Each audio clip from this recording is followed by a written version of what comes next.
All right, it's time to break down the film one scene at a time. Act 1. Why don't we set some shit up? Nick Cage is a motorcycle cop sharing a coffee shop with Aaron Eckhart for 2 seconds. I didn't even catch that. Yeah. I had Just no idea. One little shot of like the side of his face. He drinks some coffee and then he takes off. Which Neil LaBute apparently puts Aaron Eckhart in everything that he does. We see a quick montage of him pulling over various Northern California morons such as myself. Before he smoothly swipes the doll, some kid drops out of the window off of the highway. He pulls over the driver of the car, gives the doll back to the kid, and the creepy ass, like, that girl was super creepy. Valley of the Dolls level creepy. Chucks it back into the highway as soon as he like walks up and gives it to her. To which our hero heads to retrieve the doll, but is rudely interrupted by a semi-truck, which, upon swerving to avoid the one true God himself, slams head on with the car, thus saving us from blonde weirdos and humanity from a world without Nicolas Cage. The car bursts into flames with the doll tosser trapped inside, which is a big win. Tosser. It's a big win in my books. Nick Cage, of course, feels obligated to try and pull the Hitler Youth dropout from the car. But it blows up first, throwing Mr. Coppola to the ground, knocking him out. So that's kind of the Did you guys notice, like, during the intro, there was, like, papyrus font for the opening credits? Like, that was the first thing I wrote. I was like, papyrus font? Really? Yeah. Well, you know. That's your first impression you want to give people of this movie? Yeah, I think they were for Summer Style. Yeah, they were trying to, like, copy sort of a vibe of the font that they used in the first movie. They used the same font in this movie for the opening title, but then I guess the credits, they were like, shit, there's nothing that's similar. Papyrus. It's just like, are you trying to go maybe the new age, you know, pagan hippie whatever thing? And it was just like, to me, I was like, it's papyrus. Maybe it was less well known in 2006 and it wasn't as much of a meme. Just like Avatar. Did you see that, that SNL sketch? That was so good. We cut to black, and then it goes to our hero finds himself chilling on the couch, depressed, popping pills and watching cowboy movies like we all do on the weekends. It was like quarantine. Yeah. Relevant. When he is rudely interrupted by a sunken-eyed skeleton cop. She's freakishly tall, too. Yeah. Don't forget that. Who is apparently delivering his mail. Like, why didn't they send the mail to his house? I mean, they're supposed to be like get well cards and stuff. But eventually, you know, we find out why she delivers the mail. But even in the commentary, they were like, that we didn't think that was clear. And I worried about it the whole time. I was like, well, if you don't know that it's clear and you made the movie. She ends up giving him the fateful letter, which alerts him to the fact that his ex-fiancee's perfect child, that's how she describes that kid in the letter, she's a perfect child, has gone missing from the hippie commune she lives in on the island of Summers Isle. Not Summer Isle anymore, as in the first one, but Summers Isle. They also did point out that letter did not have a postage stamp to it. So I don't think it ever makes it clear how it gets delivered to the police station, I guess. Well, the cop is in the commune.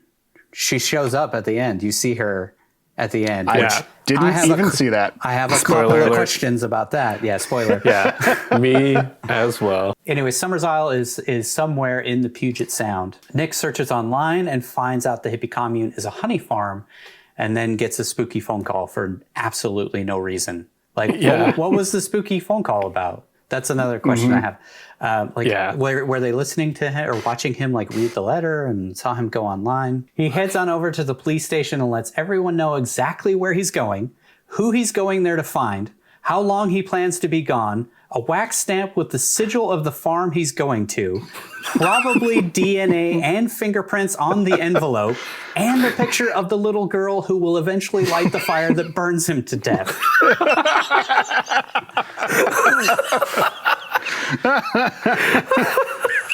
So, you know, there's probably no chance they'll ever figure out what happened to him.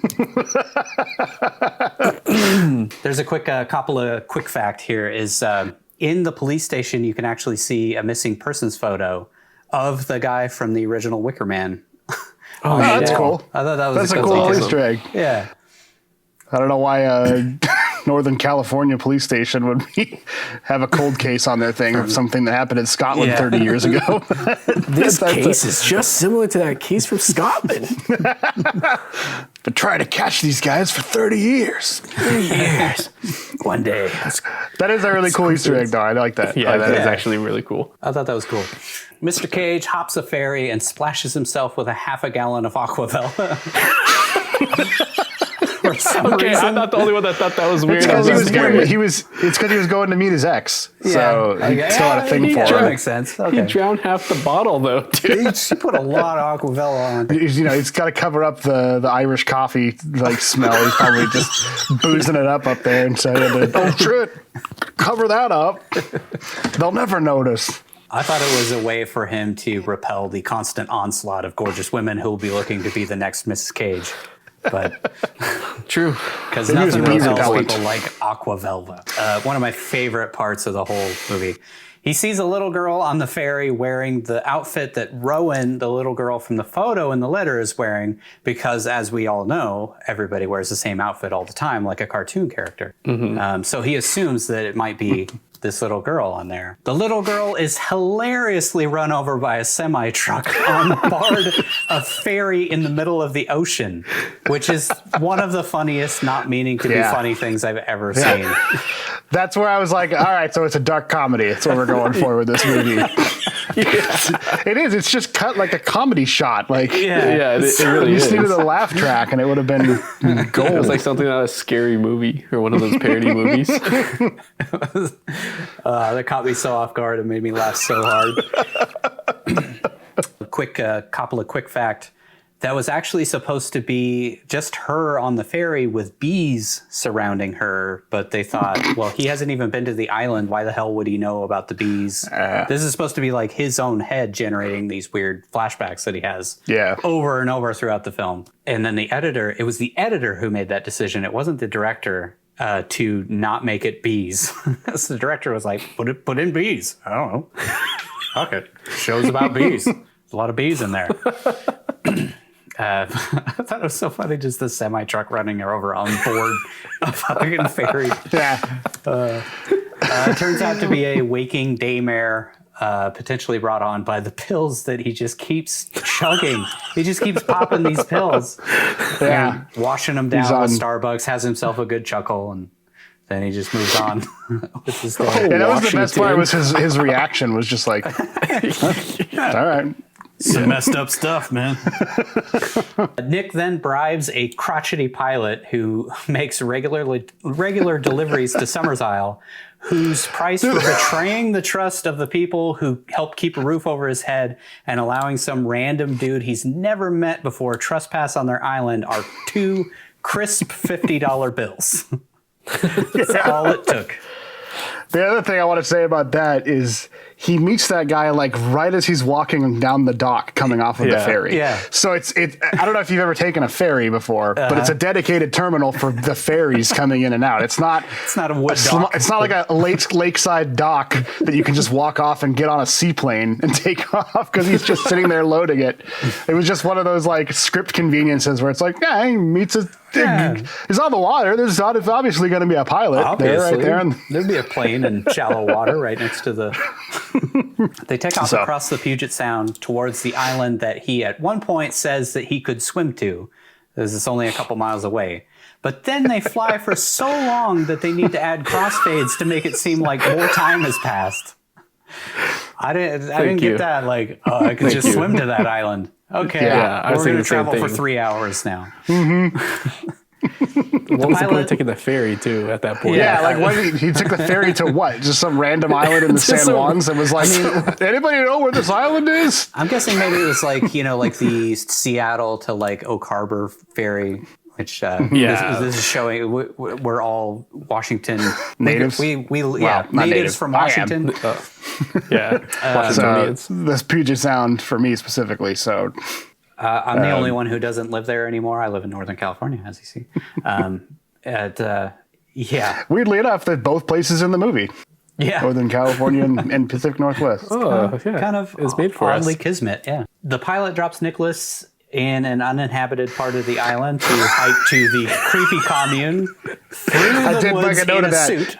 It's not even they dropped him off. He comes walking like out of the water in his suit. Like the pilot just dropped him off in a bay, like somewhere instead of, and then he's walking like through the woods.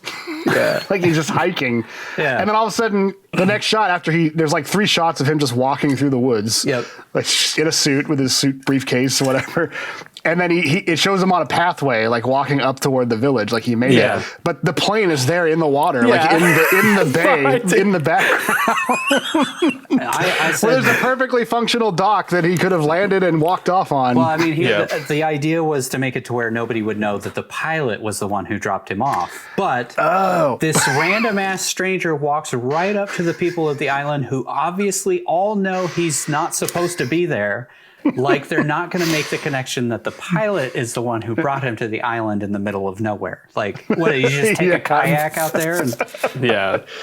Well, he could have swim to it, apparently. Yeah. I just want that scene then when he's like, just put me down on that shore over there. And the guy's like, what? I can't just let you out and take off again and fly around to the other quarter mile to the other side of the island. I mean, that's also not really explained. I mean, wouldn't it take more than $100 just to pay for the takeoff and landing and then takeoff and landing again? I don't know. I would think so. He was already on his way there, so it's not like it cost him anything extra to make the trip.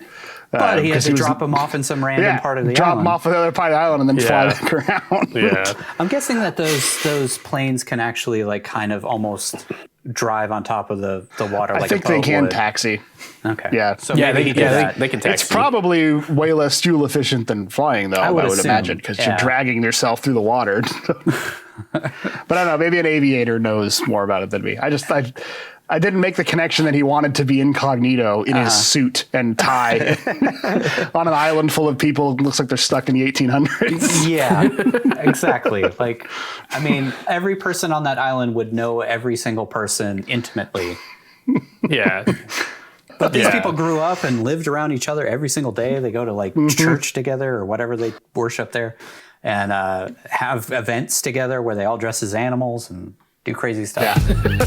Act 2, the conflict.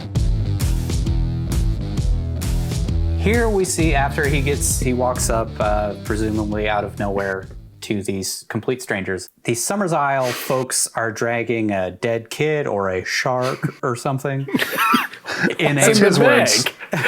Was that a shark or something? I wrote that down as one of my quotes. It's never mentioned again, by the way, and we never find out what's in that bag, rendering it pointless aside from adding another jump scare that was just as dumb as the phantom phone call earlier.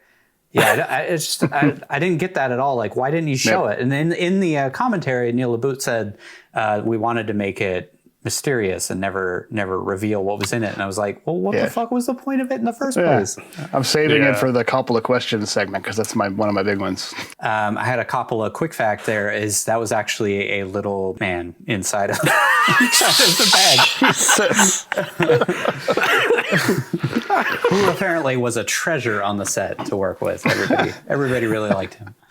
The little but man. He's not in the movie. He's not in the movie. I mean, they hired a guy to be in a burlap sack. They hired a little person just to do a jump scare for something and then kept him around to hang out on set.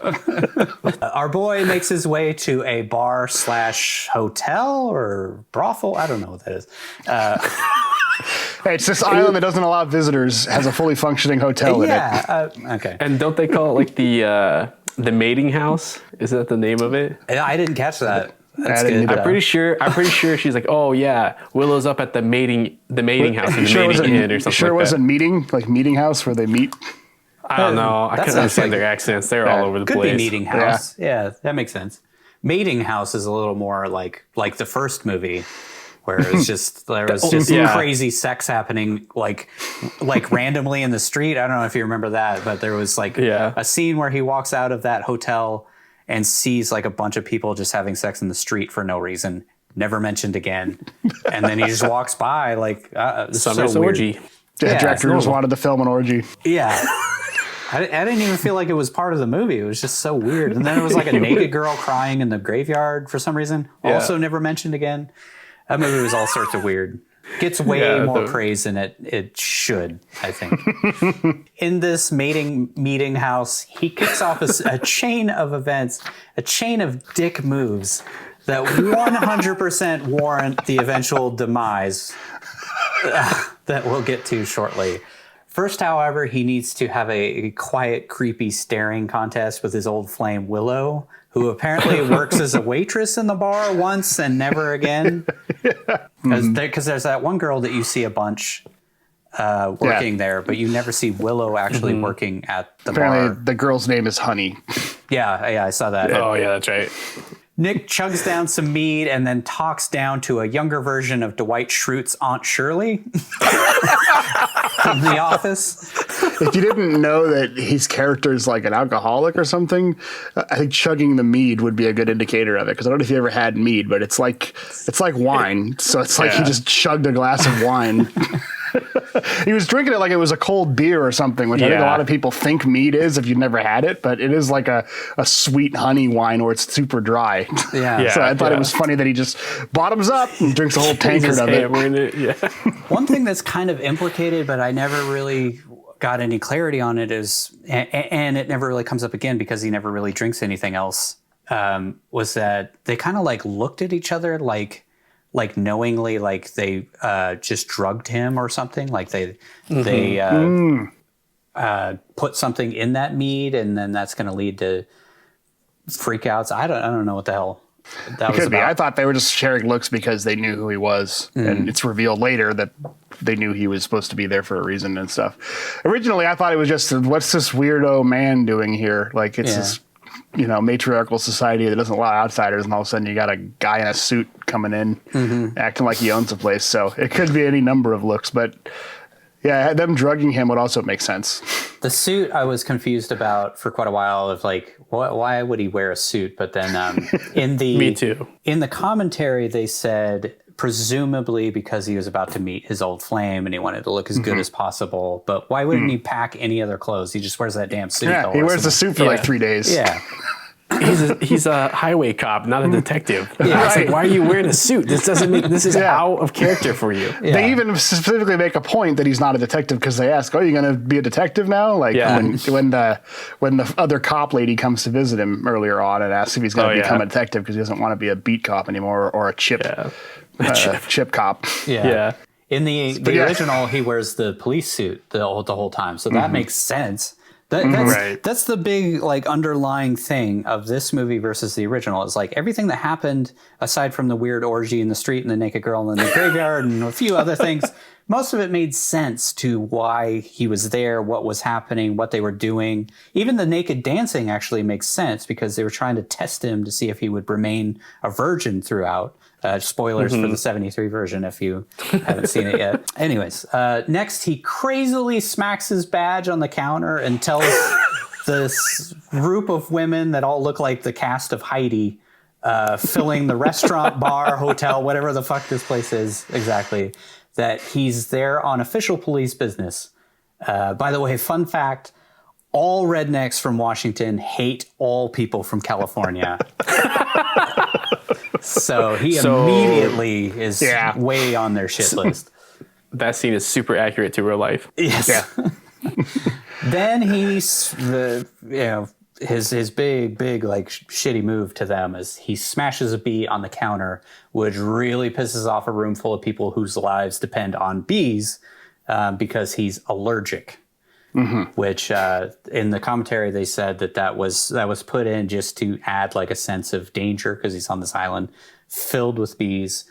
I don't know that it was fully necessary, but it actually pissed me off, and I'm not even one of the women who worship the bees. I was just like, why do you kill a fucking bumblebee, like, or a honeybee? That's not going to hurt you. Why'd you smash it? Yeah, all it did was make me just think this guy's a dick. He just killed a bee for no reason. That, like I said, a series of dick moves. The whole scene just paints him as a bad guy. Yeah. A quick couple of quick fact on that. The lip on that mead jar would have meant that there was no way that he would have smashed that bee at all. There would have been plenty of room for that bee. Willow then leads him to the beach where she convinces the dude she bailed on to help her find her missing perfect child. There's more we could talk about that scene, but I just kind of found it funny that he is just immediately like, of course I'm going to help you.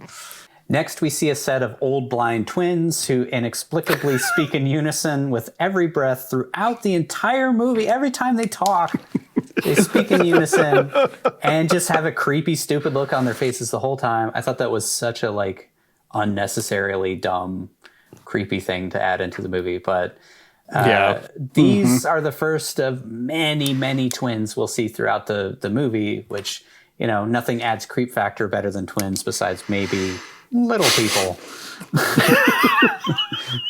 Which they should have had that little guy in the burlap bag. They had the little person, you know? Yeah. They said in the commentary that was kind of like, because of these people kind of inbreeding, there would be a lot of twins just because of genes and, you know, genetics throughout the island and stuff. But I think they wanted to kind of echo the weird blind twins throughout with the little kids. Like this is the future version of those old crazy blind women. Nick Cage overhears some shady shit, including talk of the day of tomorrow, the time of death and rebirth, the Wicker Man's return, and other exposition in that little scene where he's just looking for his tapes, his self-help tapes that he had. Yeah. That are not a point of the movie. Like they're never referenced again. No, never. I mean, they were referenced at the very, very beginning, which he was buying self-help tapes before the incident that led him to start popping pills. So he was already a disturbed. Yeah, I completely forgot about that. He's like, someone stole my tapes. Yeah. Why? I mean, I'm guessing that he wanted to nod off while he's taking his pills that he keeps popping. But I mean, why did they steal the tapes? I don't know. Maybe just to put him on edge. Maybe. Yeah, that makes sense. He runs into another waitress / maid or whatever eating an apple, who unfortunately doesn't do that crazy batshit naked dance from the original. I was waiting for it the first time I watched it, where she like taps on the wall and sings that super rapey song to tempt Nick Cage into having sex with him. I actually wrote a little excerpt from that song from the original one, which is, "Fair maid, white and red, comb you smooth and stroke your head. How a maid can milk a bowl, and every stroke a bucket full." Like, holy crap. I think that's I'm pretty sure those are the latest lyrics to Cardi B's new single. I thought those were pretty explicit for a movie from the 70s. Like, that's some hardcore stuff right there. But it's sung over a scene with a fully naked woman, so I guess. Yeah. Pretty interesting scene. Yeah. Way more interesting than this entire movie is that one scene, which is available on Vimeo, so you should go watch it right now. If you haven't seen it, it is a trip, man. Nick has a dream where he watches that kid from the beginning get run over on the ferry again, which was great to have a flashback of that. Oh, yeah. That apparently pepped him up enough to pop some more pills and then go do some snooping. He chases after cartoon character dressed as Rowan, again, who like never changes, always wearing that same red shirt, to a barn where he trespasses and destroys the floor of someone's private property. I mean, by the way, like, how shoddy is the construction of that barn? I mean, people had obviously just been in there judging by the apples and the potatoes that were fresh. Yeah, there was a bunch of food stocked. But, I mean, it's weak enough to where he can just fall immediately through an average weighted man. I don't know. That was strange to me. The next day, Nick chats with the non-naked dancing maid, who explains their crop was cursed last year. He spots some Harvest Festival pics on the wall that all feature girls about the same age as the missing girl, Rowan. One photo is missing because it got ruined the night before, presumably by Aunt Shirley and the two blind unison talking twins.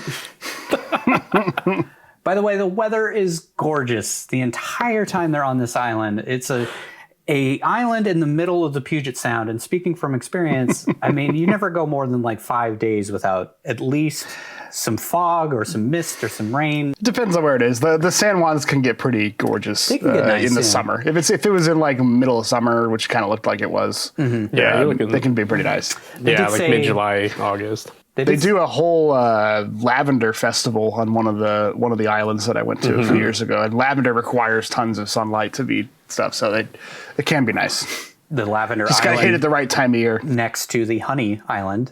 Right. Yeah, they work together. Oh my gosh. Yeah, that's actually one of the things I liked about the movie is it did look pretty accurate to what those islands can look like. I'm assuming they filmed it up in Canada because it's cheap to film in Canada. And the entire movie was shot in Canada. The Northern California scenes were, I think, in Alberta, which worked okay. I mean, it looks pretty similar to Northern California. And then this entire part, the Summers Isle part, was all filmed in and around Vancouver.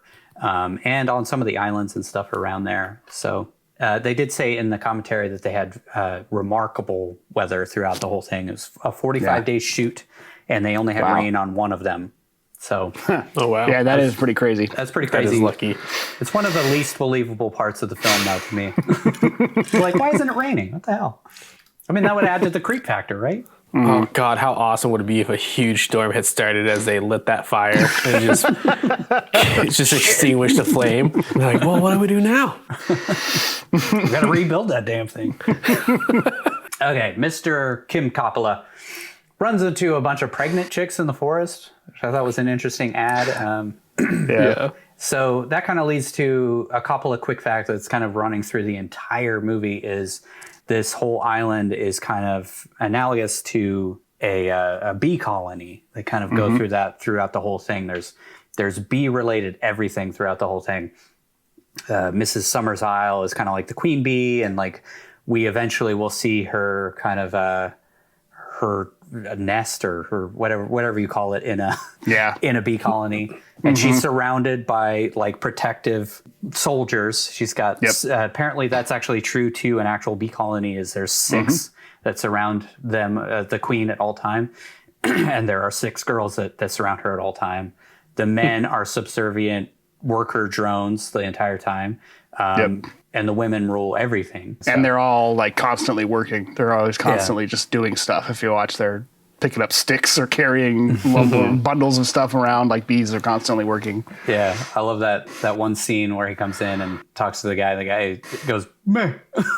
Yeah, it made me wonder like if like all the men had their tongues cut out or something. Like all of them can't talk. I was wondering the same thing. I think I pointed it out while I was doing the breakdown. Are they mute or did they have their tongues cut out? Are they just, they're not even taught how to talk? In the schoolhouse scene, which we'll get to, she kind of says that the men don't really come to the school. They're just out in the fields learning how to work and stuff like that.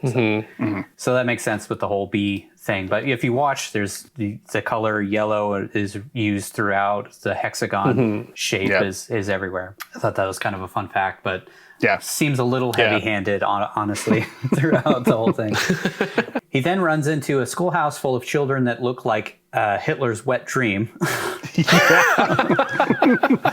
Talking about how the only thing men are good for are their dicks. Phallic symbol. Phallic symbol.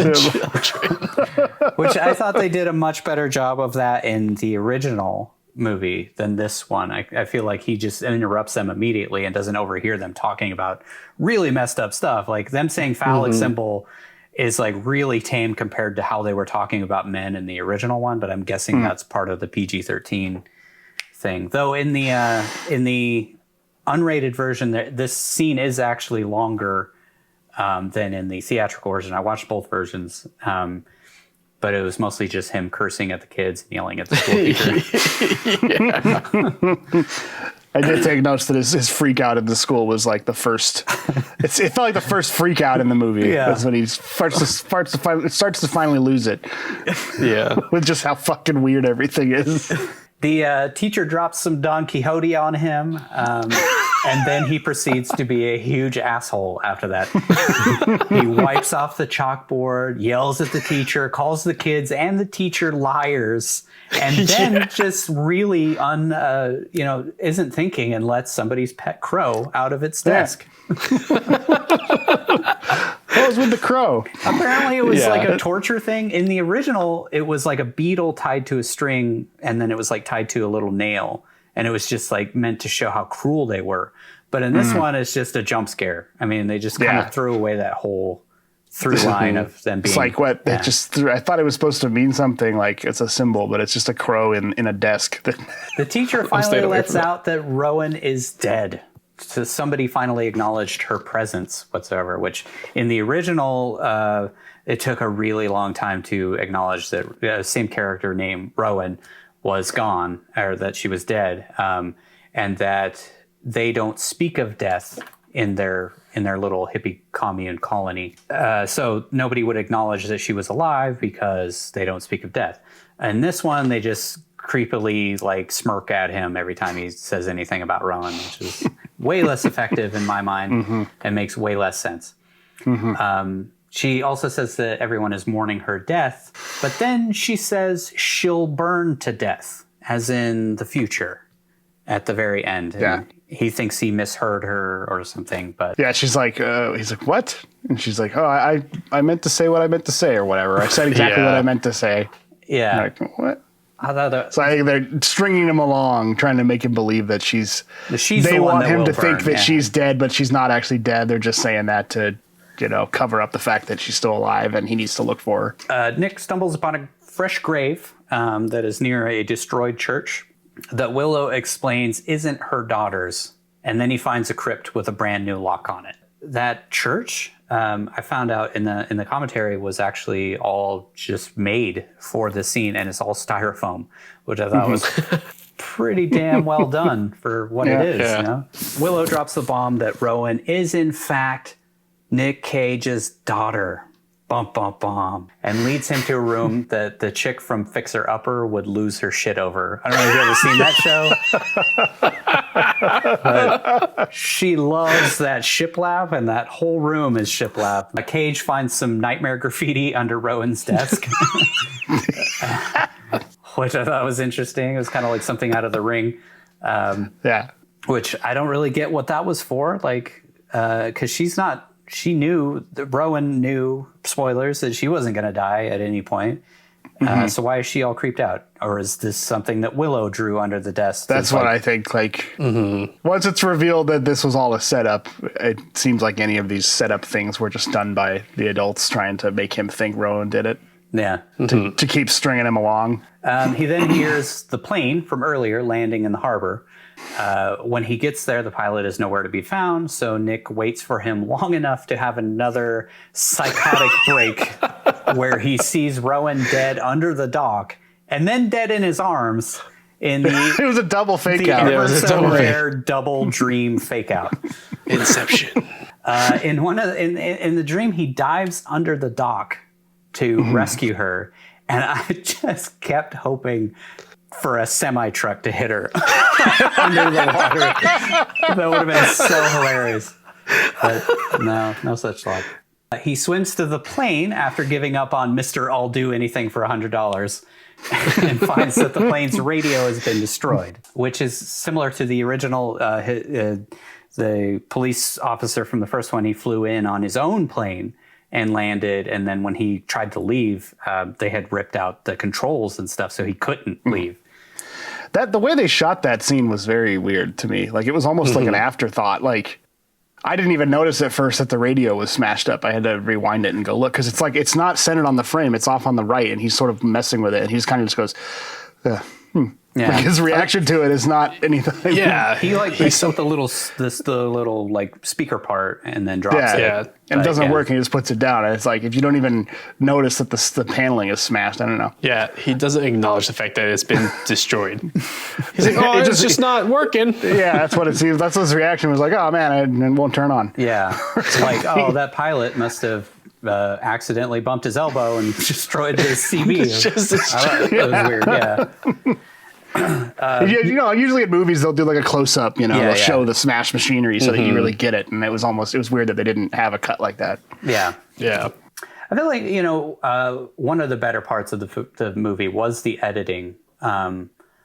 But yeah, there were a lot of little edits that didn't make sense. Like there's towards the end when he rides his bike to Willow's house and then he goes in and then he comes back and then there's a cut with like a jump scare type sting on a bush. And like the first 2 times I was like, what in the hell are they trying to tell us? And it was the bike is missing. Yeah. That's what they were trying to tell us. I didn't get that till the third watch, which is not a good thing. I didn't even get it until you said it. Yeah. Because I thought the same thing. I was like, what were we supposed to be seeing? There was nothing there. Yeah. Yeah. Next, he barges in on the town doctor/photographer. /geneticist or something. Yeah. She had a whole lab. He asks her a couple of questions and then breaks into her house when she leaves with some beekeepers who look like the love children of Jawas and sand people. Houdini! I thought I was interested because like the first time you see it, you're like, what in the hell is this? It was so confusing. Have you guys ever seen Phantasm? The 1970s fan. They reminded me of the little like Jawa dwarf things that attack them in Phantasm because you never see their face, so they're just like hooded and I don't know, it's just weird. Yeah. Like I said, just a series of dick moves that totally justify his death. Breaking and entering. Just broke into somebody's house, and then in the doctographer's house, he finds some exposition on the desk that explains that they burn people as a sacrifice for the harvest every year, and then stumbles upon a room full of dead babies in jars. I thought this was going to kick off like a cloning subplot or something. Like, I thought it was because in earlier when he runs into he talks to the school lady, and then like the next scene he runs into her again and is like, "Didn't I just talk to you?" And the lady was like, "No, you didn't." And now we know it's a twin, but I thought there was going to be some weird cloning stuff going on, which is also very bee-like because bees are all clones because they're all the same. You know. The one mother breeds with the drone and then just has a million kids that are all copies of each other. So I thought there was something like that going on. Or like a Dr. Island or Island of Dr. Moreau thing where they're doing weird genetic experiments on. Because I just didn't really understand what the point of all of these weird mutants in jars was supposed to be. I kept expecting it to come back, but it never really came back. But it did lead me to some good dead baby jokes. How many dead babies does it take to paint a wall? Depends on how hard you throw them. Oh my God. How do you make a dead baby float? A can of root beer, 2 scoops of ice cream, and 1 dead baby. Anyways, after doing some snooping, he finds that the missing harvest the missing harvest photo, and it is, of course, Rowan, which was telegraphed from the very beginning, with a caption that says it was the worst harvest on record. He confronts Willow with the picture, and she makes out with him, and then apparently gives him a bike. He goes biking around the island, and for some reason, Nick Cage on a bike is absolutely hilarious to me. Like, he seems so uncomfortable the whole time he's riding that bike. Every scene that you see him, he's so funny. He's also still in the dirty suit that he's been wearing, running around the island. So he's just a guy in a business suit riding a bike around a forest. It's so out of place. That made me laugh so hard every time I saw him on that stupid... It looked like he was about to fall at one point. Yeah. I wonder how many times they had to cut because they had to cut out him falling over. Yeah, he's so unbalanced. He stumbles upon some mute men or men without tongues or whatever. Some Jawa sand people. Some guys carrying a suspicious bundle of wicker, a huge bundle of wicker, both on their backs for some odd reason. And then finally into a field full of bees where he manages to make sure next crop will be even worse by knocking over every damn hive as he stumbles through crazily. Something about the bike that I wanted to point out that I thought was hilarious is when he comes across those guys that are hauling the wood, the big thing of wood, he gets off the bike and he just drops it. He doesn't try to lean it up against a tree or use a kickstand. He just gets off the bike and lets it go, and it just falls off into a ditch. And then he starts trying to help the guy. Yeah, Willow could just run to Target and get a new bike. Be fine. Right. Yeah. She's not going to need this bike on this island where they can't get anything new ever. Right. Again, he's a dick. He just doesn't care about her property. The whole time. Totally and justified. Also death. He's a dumb dick because when he goes into this beehive thing, he's allergic to bees. Why does he wander into the bee field? Well, I mean, he like kind of is looking down or something, and then just runs the bike right into the first beehive. But then he keeps going deeper. Like you would think your instinct is to run away from them. Instead, he runs into the beehive colony. I thought the little like hexagons in the beehive area were kind of a nice little added touch. Again, it felt a little heavy-handed, but it was kind of cool. Mm-hmm. I appreciate that little addition, which was totally not necessary. He gets it was a cool visual. Yeah. Mm-hmm. He gets stung 1,000 times, but is somehow fine thanks to being treated in the old way by the town photographer doctor. It's never explained what the old way is. He just has a couple of bumps. He's just fine. He's got these little bumps. Yeah. Yeah. Like he talks about he's deathly allergic. He has EpiPens on him so that he doesn't go into anaphylactic shock. Yeah. But I don't know how bee allergies work, but I assume getting stung by multiple hives worth of bees would just kill you. You would think. It's not good. Yeah. Like within minutes. I thought that was a weird thing. Like why? I don't know. There's a lot of little questions like that, like throughout, that we'll get to. Turns out he wakes up in the house of the legendary Mrs. Summers Isle that everybody's been talking about the entire movie, who seems kind of bummed that he didn't die from the bee stings. She says, pity, I felt like Christopher Lee, who played Mr. Summers or Lord Summer Isle in the original movie, he was I don't know, he kind of commanded his scenes, and he really, Christopher Lee, of course, is Christopher Lee. He's an amazing actor who, the whole time you're kind of like wondering what his motivations are and all that kind of stuff. But with Ellen Burstyn, they just kind of made her just creepy for the sake of being creepy the whole time. Mm-hmm. Didn't kind of make him, make you see why everybody follows this person. She's just kind of I don't know. She's commanding. She definitely has a presence, but at the same time, it's I don't know. It's not the same as Lord Summer Isle. She explains that the great mother goddess rules the island through her. So she runs the island, but is controlled by the great mother goddess, which I guess, goes back to the pagan thing, which I watched Midsummer also in preparation of this whole thing. And that kind of lends itself to that sort of pagan idolatry, but they never explain that. They never kind of go into the mythology that they're actually practicing or anything like that. They sort of explain that they came over and landed in Salem and made a connection to the Salem witch trials, and then they got tried as witches, and so they fled. Yeah, they just kept going west until they eventually ended up as furthest west as you could possibly go without going to Hawaii. She says that they practice selective breeding, and that the men are subservient to the women, and then he yells in her face and calls her a wacko. You wackos. And then she gets really offended by that, calling him, saying that, I'm sorry that our island isn't normal. That's, they lead more into that kind of queen bee thing there with, you see her servants around her. Yeah. And then the beekeepers are all women, which apparently, most of them were actually men in the filming of it, because the suits fit them better. But then they padded them out to make them look like women. That was a funny couple of quick fact. Nick uncomfortably rides away on his bike like he just got the training wheels taken off. It's just ridiculous.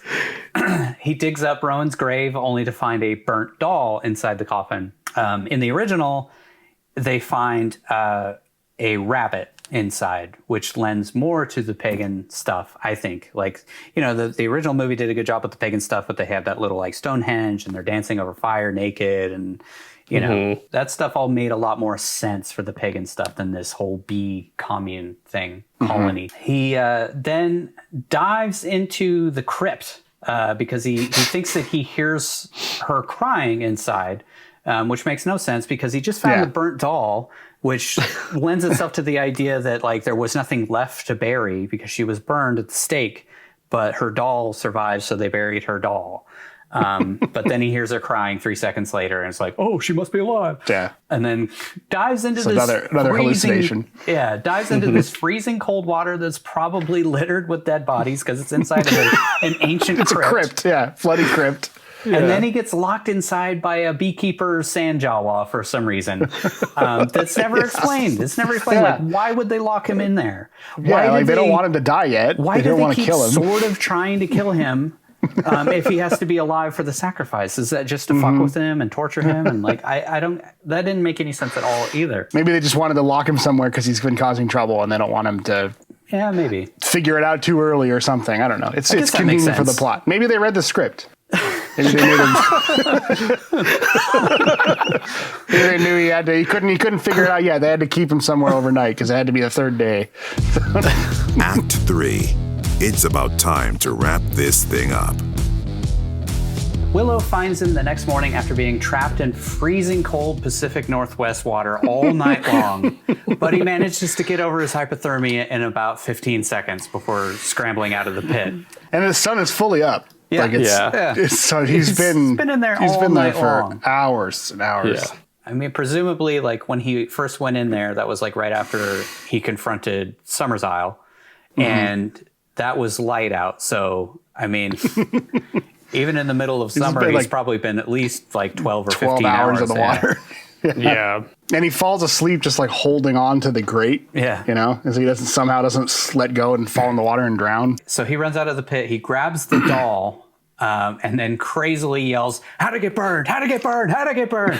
to Willow. Like the director even said in the commentary, is like, I wasn't expecting him to do that. That seems a little over the top. But at the same time, good. I guess she would have known that her daughter was burned, and he's looking at her like she knows what the actual It's fate appropriate. was. I thought it was an appropriate response. Yeah, it makes sense. Also, somebody just locked him in a dungeon full of water for 12 hours. Yeah. So he was a little on edge. He's starting to lose it. Next, we see a completely dry, aside from his hair, Nick Cage head to Summer's Isle's house. And upon walking in, he finds some pretty dope amenities to the house, such as a naked dude in a bed with one eye and a lot of pimples. I think they were bee stings, but I don't know. You think they're... Oh, that's I thought they were interesting. supposed to be bee stings, but I don't know what the point of that is. This whole section felt very Shining to me. Yeah. Like he's opening doors and seeing weird shit in different rooms as he's wandering through the creepy house. It just seemed like a total Shining homage. Yeah, I get that. We'll call him Pimply Joe, since we're going to be referring to him a lot. Oh wait, no, he never comes back again. We never talk about that ever again. Okay, all right. Now, next though, we see a room dedicated to being naked and covered with bees for some reason. This is actually super important, so we'll call that bee room. Oh no, that never comes up again either. We never talk about that ever. And then an elevated room where Mrs. Summer's Isle sits in a comically oversized bed, surrounded by handmaidens who apparently just sit there and stare at the door all day long. Like they're all just staring at the door. Like there's no She never comes through. TV or anything in there. I mean, she owns their own island. They can't spring for like some magazines or Netflix or something. I don't know.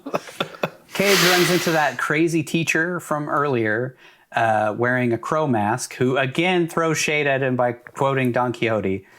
It's probably the only book she's ever read. So Yeah, I thought it was like make with the quixotic references. I get it. I get that, like, you know, that's just kind of her character thread in the movie, but like, it's just weird. Like every time she sees him, she drops Don Quixote on him, like 4 different times.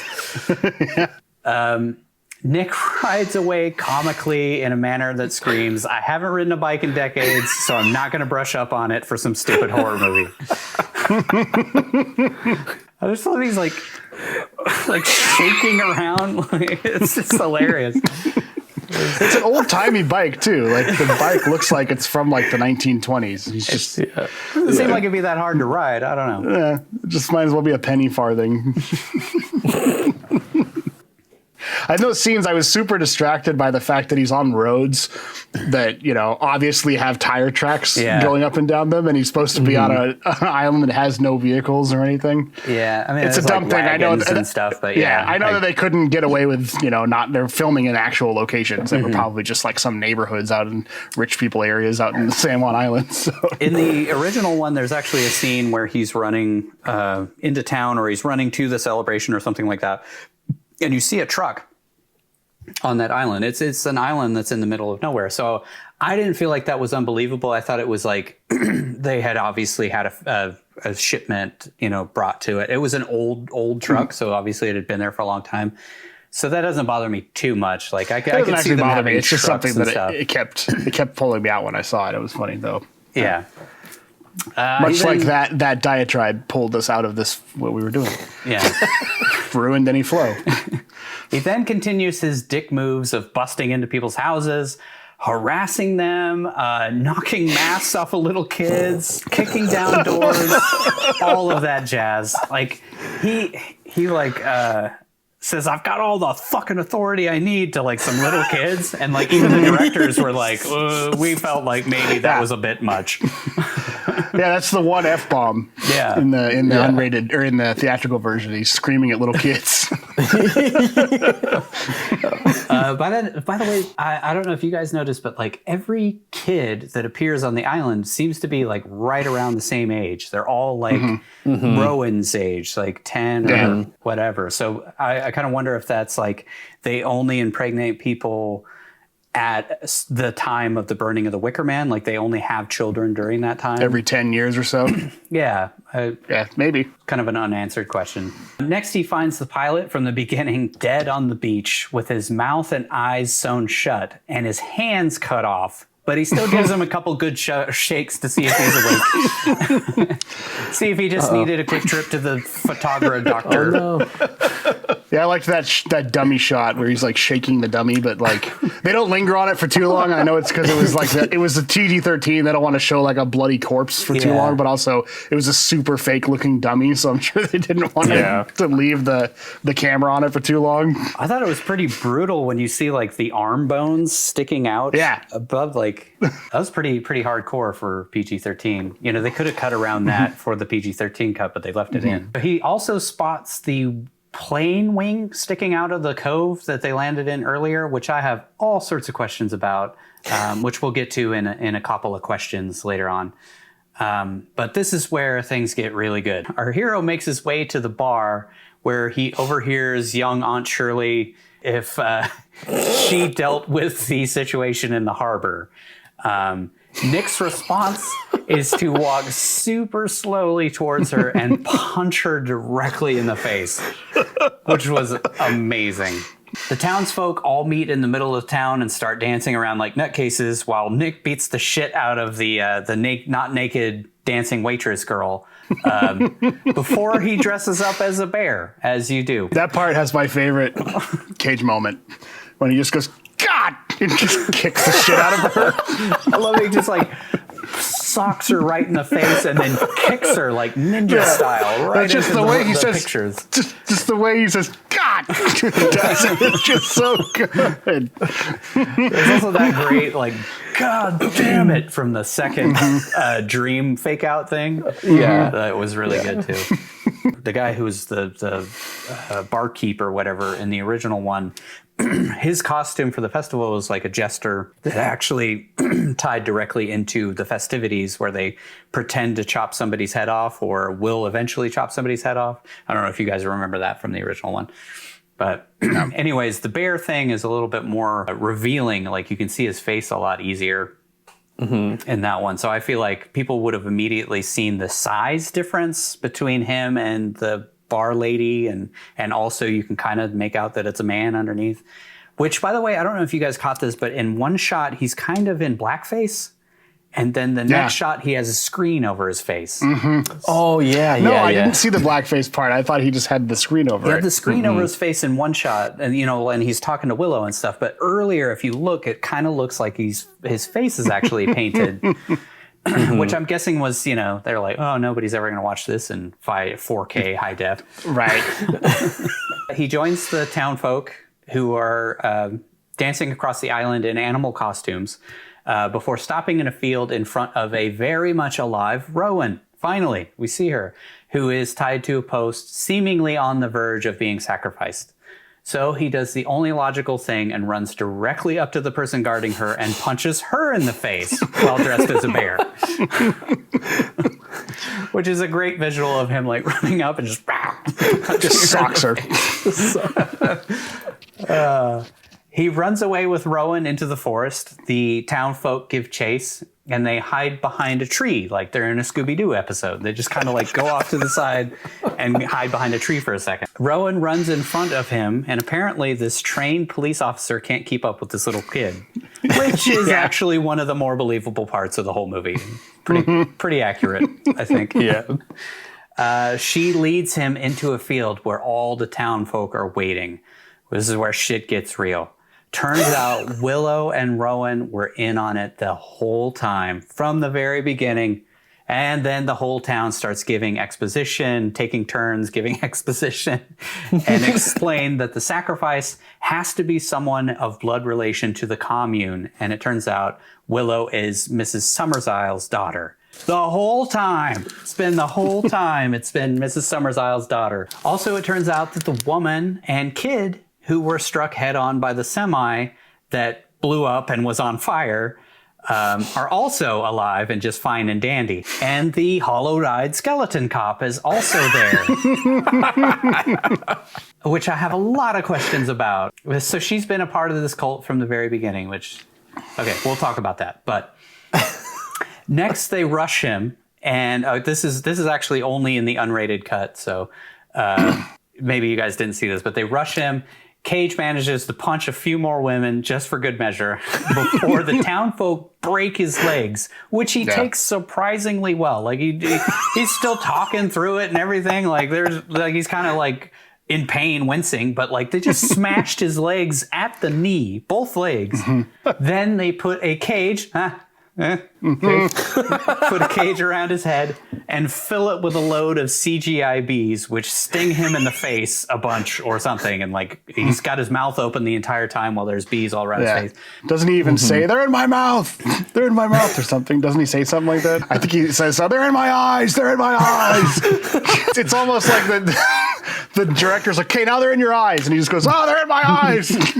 I think that line was straight from his head, no direction given. And I advise, if you have never seen that scene, please go find it on YouTube. It is magic. Finally, they pop him into the Wicker Man, which is filled with various animals that will also be sacrificed. That was also in the original one, which, the reveal of the Wicker Man in the first one was so unexpected. If you didn't know the name of the movie and you hadn't seen anything about it, you would not have expected that. It was so just like, whoa, what the fuck? And the whole movie talks about burning at the stake, not burning in some crazy built wood person, full of animals and stuff, which I think is such a cool added thing to that. Is they're not just sacrificing a man, they're sacrificing animals to really give an offering to the gods or the mother goddess, whatever.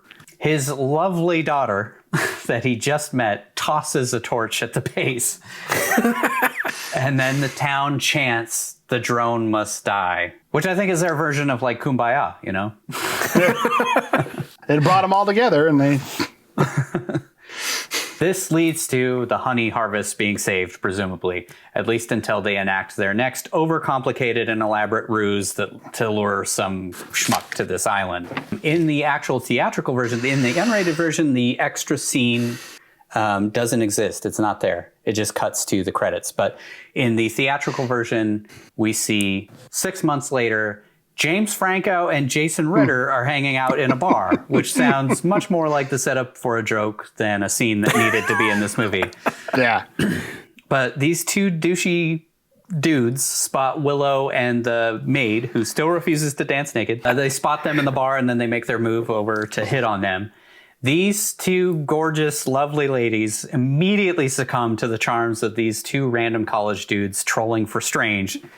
And thus begins the next insanely overcomplicated ploy to lure these two doofuses to Summersisle, which is somehow still doing this despite there being an insane amount of evidence that connects the inhabitants of the island to Nick Cage's death, and will inevitably lead to The Wicker Man 2, starring James Franco bumbling around this island looking for his bastard love child while punching tons of women in the face. The end. It seems like they specifically target cops too, because he mentions that he's in the police. He's in the police academy or whatever. So it's like, so they have a cop who, like you said, told everybody where he's going, gave them evidence of where he was going to be, how long he needed to be. I didn't notice that. And then at the end, they target him specifically, James Franco, because he's studying to be a cop. Gotcha. Because presumably because cops are the kinds of guys that would go investigate the island, and they need to kill them. So it's going to be the exact same ruse the second time around. Right. And it seems like that's just all they do. You know, every 10 years or so, they lure the father of a girl who they trick into thinking they're killing so that he shows up, and then they actually kill him because the drone must die.